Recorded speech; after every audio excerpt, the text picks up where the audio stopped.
What is going on, everybody? Everybody out there in LinkedIn land, Facebook land, and YouTube in NAAAHR Atlanta is in the house. I am Lawrence Henderson, VP of Plans and Professional Development, and I'm so excited, so excited. I got a special treat for y'all. Y'all ain't gonna believe it. Y'all ain't gonna believe it. We finally caught up with Troy and Katrina at the same time to have this year in conversation. And so I'm excited to just tee up some questions, have a little bit of banter from our leaders of the Atlanta chapter, and just talk a little bit about what happened, what's going on, what's coming, and all those good things. And so, first, I want y'all to reintroduce yourselves like Hove to the people. So, start with El Presidente. What's going on, Troy? Hey, what's up, everybody? Good afternoon, Lawrence, Katrina. So glad to be with you. So happy to be with those that are joining us on this LinkedIn Live. My name's Troy Felder.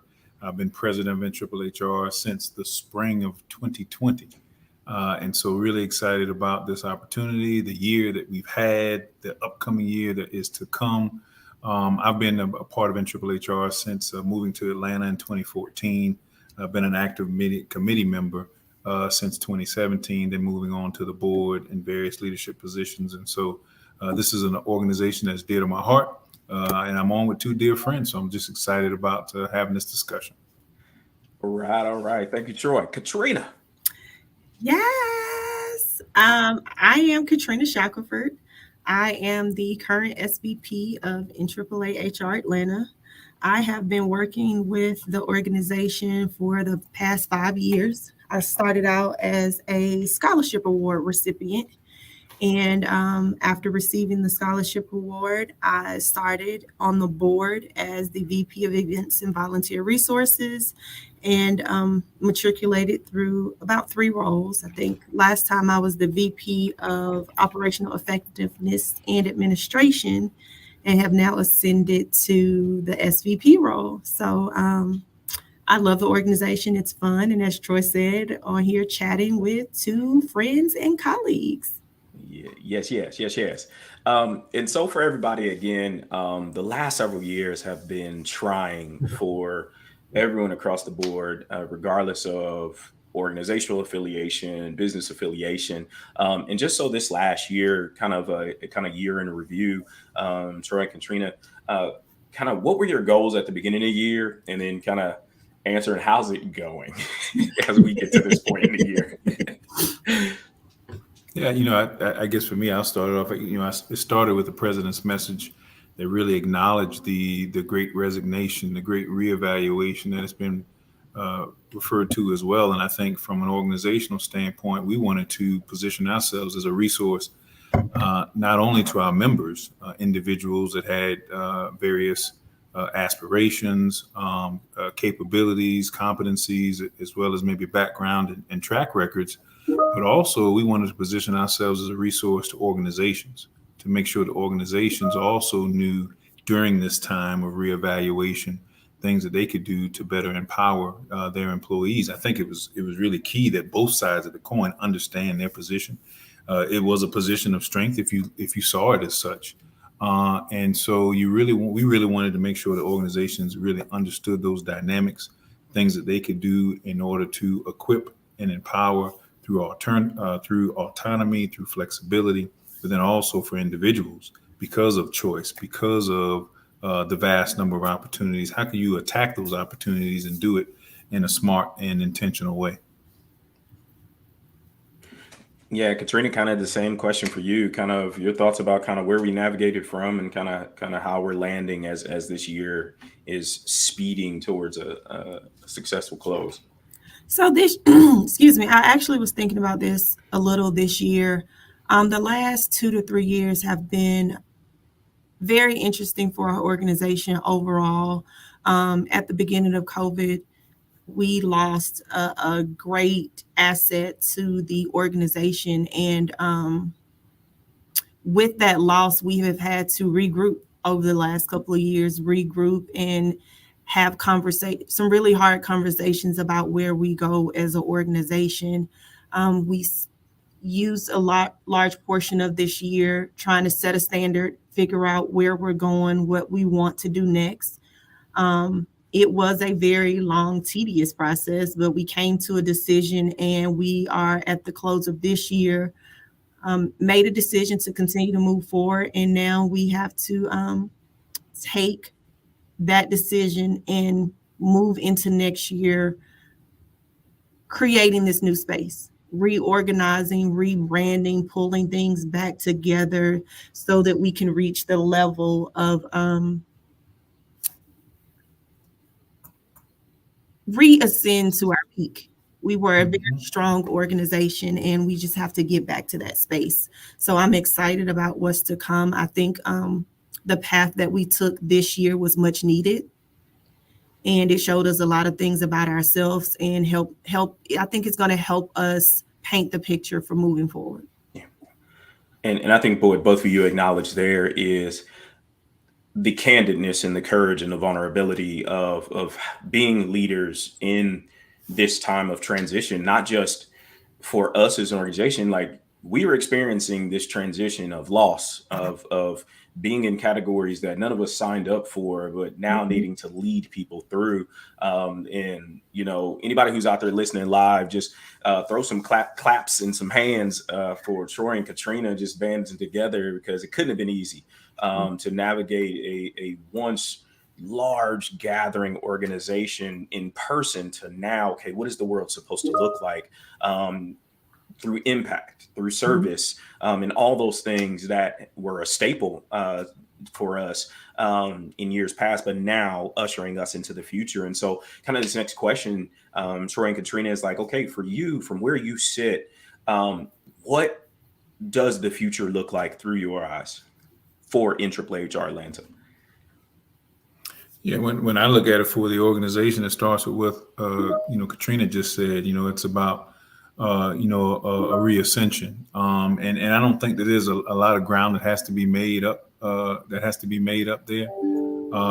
We have led from the front as it relates to a lot of the HR practices, and I think more so about the topics that we've tackled. I was just having this discussion earlier today. And there was a lot of topics that we would touch on as an organization that a lot of other organizations wouldn't, and I still don't know that they have. And so we were ahead of the curve when it was in regards to the Crown Act. We were ahead of the curve as it relates to medical marijuana.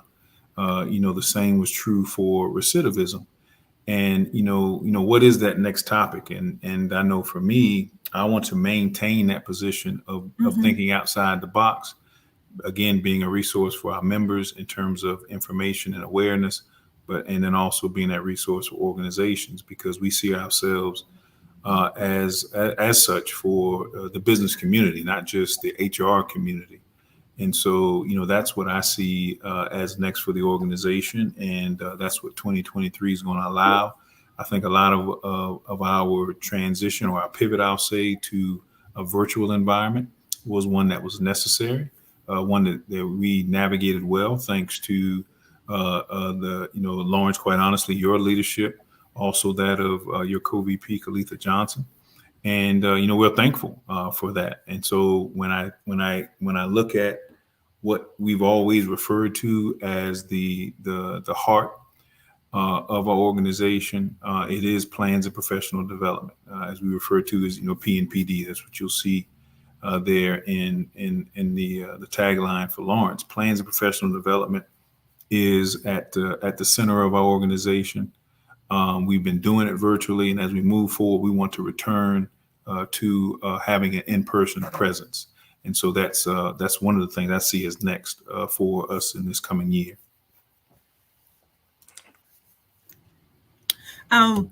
Everything that Troy said, definitely staying ahead of the curve, asking for forgiveness rather than asking for permission. That's kind of how we've operated.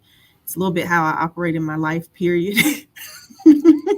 Gets us in trouble sometimes, but hey, if we don't ask the tough questions, who will? Agitators, and agitating the environment and setting the stage for what's next, even if we kind of get our hands slapped for it. In addition, like of course what Trust said, getting back to that in-person setting, we've had a networking event in December that was extremely successful. We're planning to move forward with doing having those types of events more often this year, just to network and get back together. I think COVID has allowed for a lot of people to sit back and not socialize and rub elbows and touch people personally. So we want to get back to having some of those in-person events, not abandoning the virtual space because it is convenient. Hence this conversation now. We are all in our respective areas still doing work, but we have time to sit and chat together because of a virtual presence. Yeah, and I love that. And as you see, a friend of the family, Anthony Howard out there, positive disruptors, and being at the forefront of these conversations, like you both have alluded to, and not being afraid, because I think as we think about how we display impact to our community of practice in HR, professional development, or in these different spaces, for you all, for people out there watching, or people who are going to watch the replay, there are a lot of organizations that people could be a part of. And what makes us different as an organization, for people not just to be, fans of us and only show up to the things that we host, but how do we get people in the game and re-engaged with NAAAHR Atlanta? That's for either of you or both of you. I can go first, Katrina. Well, I didn't want to keep going first. You go ahead. No, I was trying to get myself off of mute. So I think what has been said, and it is very true for our organization, is that people have described us as being friends and feeling like home when they connect with us and with our chapter. And I think continuing to give that space for people to feel comfortable and not feel like that the people around them are too high for them to really talk to and get to know, continuing to have that mentor mentee type of atmosphere, and providing safety. I think I said that, safety, and creating a safe space for people to be transparent and vulnerable about what they are experiencing in the HR space. Excellent. And so what comes to mind for me, Lawrence, is actually a meeting that all three of us participated in. When we really sat down, we met in person. Speaking of virtual versus in person, we met in person to discuss our value proposition. What are the things that we offer? What differentiates us? What makes us special? Why our organization versus another? Not only, again, for members, but also for organizations. You'll see that's a theme there. And for us, an organization that is driven by Black professionals to support Black professionals, and all professionals, quite honestly, towards achievement and success. That was one of the quotes that I'm actually taking from our notes from that meeting. And we do that in a couple of different ways. We want to make sure that, number one, our members are able to interact, whether it be virtually via our LinkedIn posts, social media content, in-person events as they become more prevalent. But then the same is true from a community and corporate sponsorship perspective. We really want to be engaging in that space, whether it be through our corporate sponsorships and engagement with DeVry and PNC Bank, Morgan Stanley. Those are things that we want to continue to foster. And I think what that also allows us to do is work towards another pillar around in elevating our presence. We really want to make sure that from a membership standpoint, we're pretty diverse, and we're representative of what I refer to as associate level HR professionals, mid-career, and then also executives, consultants, business owners in this space, and that's really where we're looking to position ourselves. And that really was a calling card from a call to action, I should say, from that value prop meeting. There are some things that we were pretty honest with ourselves that we need to change, but then there are things that Katrina referred to, that family feel and being able to come to our meeting, connect not only with not only with someone personally, professionally, but also in order to network and net weave for opportunities, not just relationships, but also for opportunities. And so, those are the type of things that we will continue as a part of our core fabric, no matter what changes that we embark upon outside of that value prop discussion, any rebranding, leadership changes and succession that take place. That will always be central to what we do as a chapter. Mm. And that what you both, and thank you so much for you all describing what that future impact it desires to look like. Because Troy, you just identified a fact that as a chapter, I can recall meeting Troy back in 2015 when I first transitioned out of the military, and both of us didn't have as much gray in our beards, and identifying the levels of professional development and engagement, and it's going to look different as we all, and I mean, Troy and Katrina are leaders within their current organizations, and 8 years ago it seems like a lifetime in the positions that we held, because we engaged at that place. And so having the ability to engage a multi-level, multifaceted, multicultural community of partners in organizations is important to that overall strategy.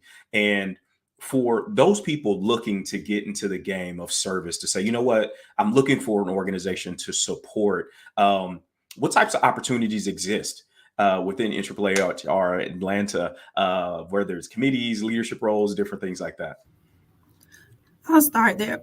We have several opportunities and several levels of ways you can engage with the organization. You can volunteer for different committees, or volunteer when we have an event to host, or help out in different areas. So if social media is an area that's of interest to you, you can volunteer to write a post, volunteer to help out with a blog, which doesn't require a lot of commitment. When you have time, you volunteer and you help out. Then we also have different committees that support each area of our organization, and that requires a little bit more of a commitment to sit on the committee to help plan out what's going to happen for the year, and to help create the strategy for that different area. The next level would be the committee leader. Each area like I said, has these different pockets of committees, and then there is a person who sits as the committee leader who kind of drives that committee. And then there's the VP level, where you have a seat on the board, and the board our current board seats have a 2-year volunteer commitment, and each role, the VP roles don't all come off at the same time. It's kind of a rolling. So we do have a couple of areas opening up for next year. I was about to say school year for next year, but our VP slots, 2-year commitment. If at the end of the 2 years you want to stay on and continue to help out and serve the organization, that is definitely an option. We don't kick you off the board in 2 years, but we try to keep it open. And you also have the opportunity to transition into different VP roles. As I spoke earlier, I started off as the VP of Events and Volunteer Resources, and then I moved into the VP of Organizational Effectiveness and Administration. And so those are our different areas of engagement and the different levels of how you can engage with the organization. Did I leave anything out, Troy?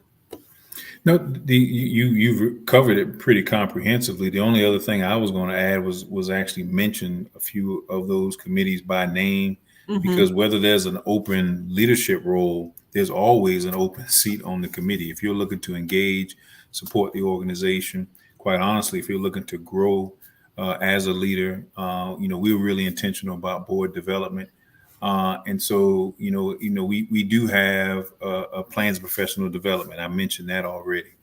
We also have a committee around marketing and creative services, marketing and digital media, I should say.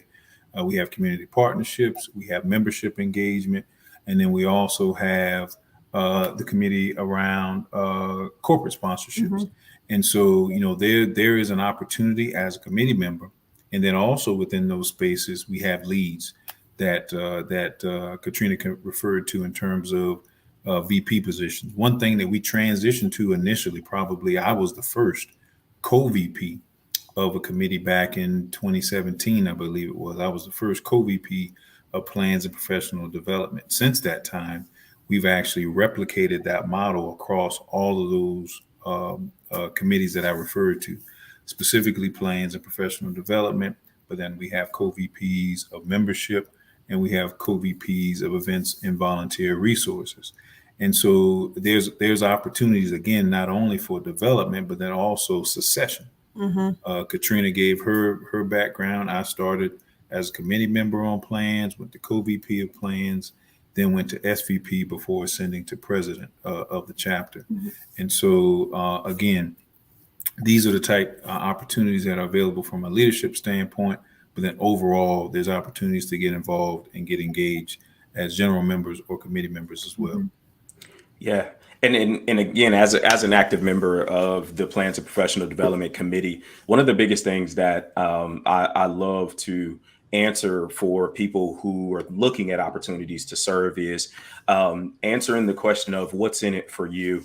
What's in it for you? Katrina and Troy have identified it. But really, when people say opportunities, like, all right, it's some small writing somewhere that's going to be like, gotcha.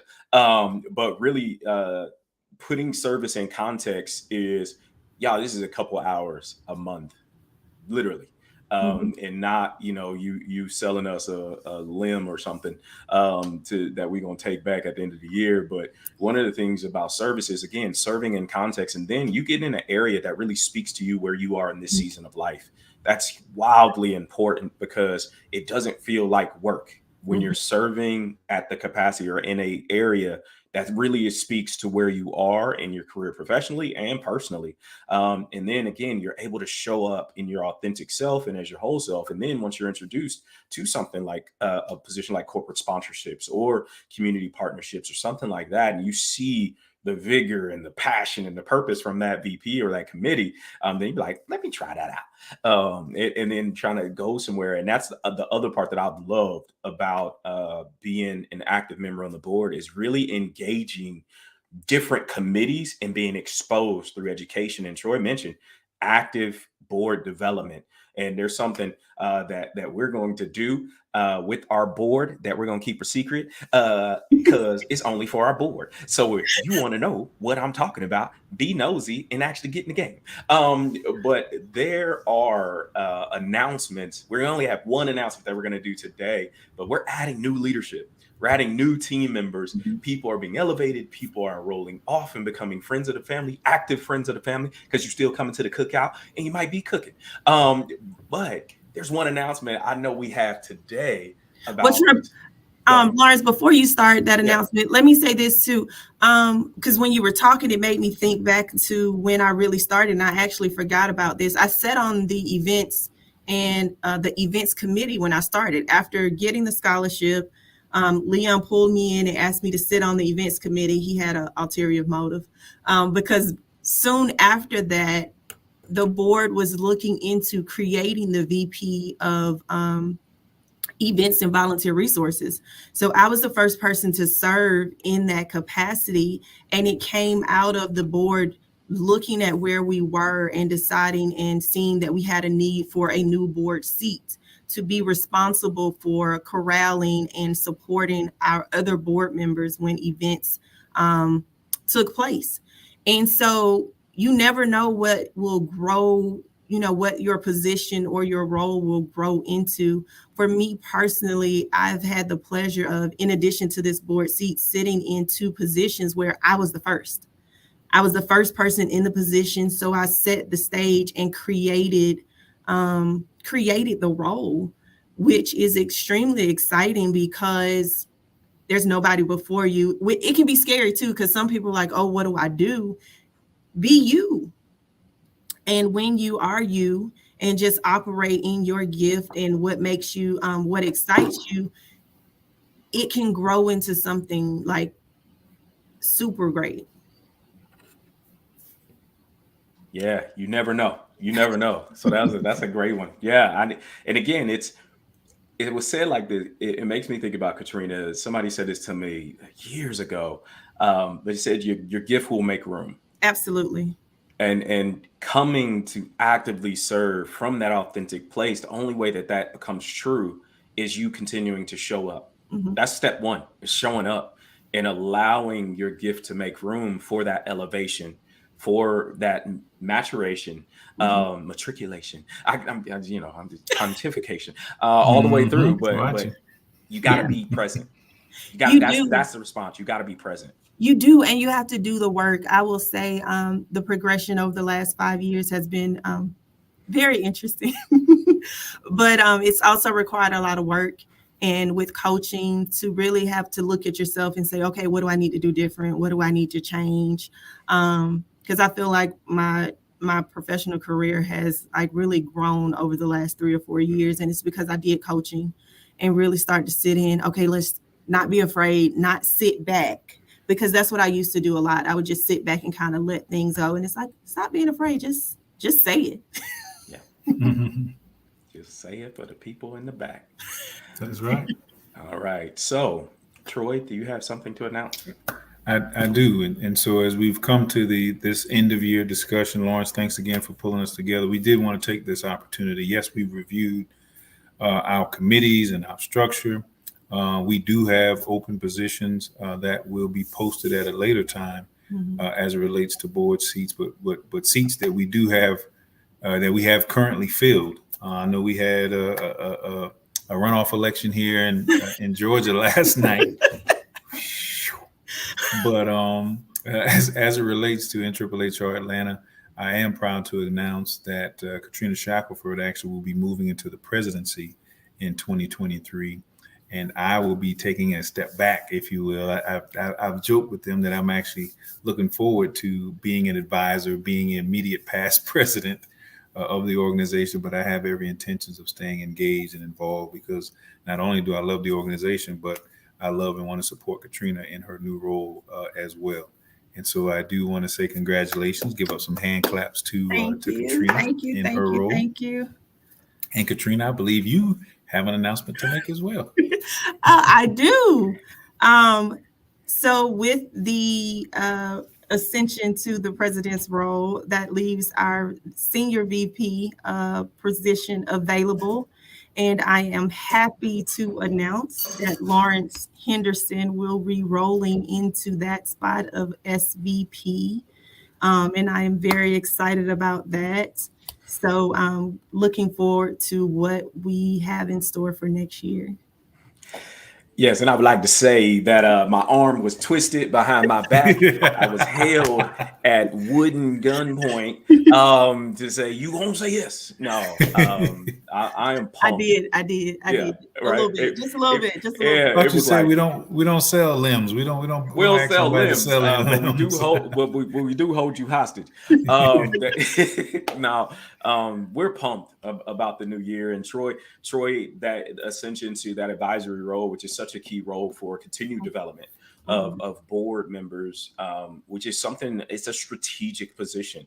When the advisors are active in actually giving advice, coaching, teaching, and mentoring, so that again you can help us continue to navigate where the world is going, and it gives you that objective controller position. I like to see it from, so you're able to make those recommendations as you see things being done in the chapter. And so, and of course, being able to support Katrina in this capacity, I'm beyond excited because both of these leaders are beasts in their own right.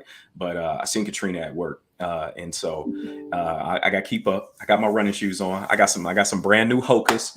Got the cushion. I'm ready to rock and roll to run this race over the next several years. And so, if you desire to serve, y'all, let me put you on game. This is an active board. we work. If you're looking to work, if you're looking to get in the game, please, please, please direct message us. We'll put you in contact with the right people so we can put you in a place that you can serve in meaningful ways in 2023. And of course, we also have the opportunity, if you're someone looking to be certified in HRCI in one of the HR certifications, please reach out to us as well so you can get in contact with our certification prep organization and leaders who run that portion of testing and prep and all that stuff for us in plans of professional development. And so, leaders, any last comments for our community who is out there watching live and who watch the replay? Any last comments? I was going to say, in addition to working, we have fun. We $100. have a lot of fun getting to know each other and building relationships. I've met some lifelong friends since I've been working with NAAAH-R Atlanta, and I definitely appreciate it. So if you want to work, you want to meet some new people and forge some lasting relationships with people that'll push you to the next level. And believe me, they will push you. Today, I am being pushed to be on this live. So they will push you to do more and to be better. Awesome. Did a great job, Katrina. And so, I think it was Jason Hayes that said it in the comments, we're people first and resources second, human first and resources second, excuse me, Jason. And so as it relates to having fun, we're having our board holiday party next week. Looking forward to getting everybody together for that. But Lawrence already gave the call to action. If you're interested in getting more information, serving on a committee, I know what's worked well now that I think about it in the past is using the contact feature on our website, NAAAHR-Atlanta.org. And there's a contact feature that actually comes straight to the president's inbox. But email me directly as well, president@NAAAHR-Atlanta.com. And we can get you some information about open committee seats, but then also open board seats. They will be posted. But if you know that there's something that you have a personal passion for, please let us know, and we'll fast track you into some of these open roles, and as far as consideration for these open roles. So thank you so much. All right, y'all. Until next time, we will see y'all soon. Have a happy, safe holiday, and we will see y'all in the new year. Thanks. Thank you.